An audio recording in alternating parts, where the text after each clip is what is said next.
আজকে বানাবো লতি দিয়ে হচ্ছে মাছ পাতুরি। প্রথমেই লতি আর মাছ ভালোভাবে ধুয়ে পরিষ্কার করে কেটে নিয়েছি।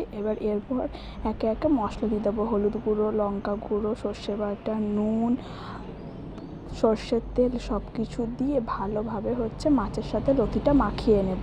তো লতি মাখানো হয়ে গেছে। আর এদিকে একটা কলা পাতা ধুয়ে নিয়ে তার উপর সর্ষের তেল বুলিয়ে এবার হচ্ছে মাছগুলো আর লতিগুলো সুন্দরভাবে হচ্ছে সাজিয়ে নেবো। আর এরকমভাবে তোমরা পাতুরি কে কে খেয়েছো অবশ্যই কিন্তু জানাবে। আমার কিন্তু ভীষণ ভালো লাগে, আর একবার অবশ্যই বাড়িতে বানিয়ে দেখবে, খুবই ভালো লাগবে।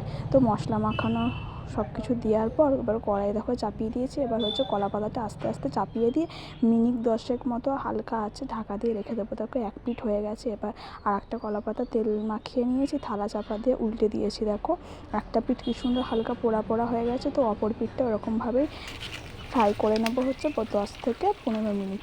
তো দেখো দুদিকেই সুন্দরভাবে হয়ে গেছে। তো কেমন লাগলো, ভালো লাগলো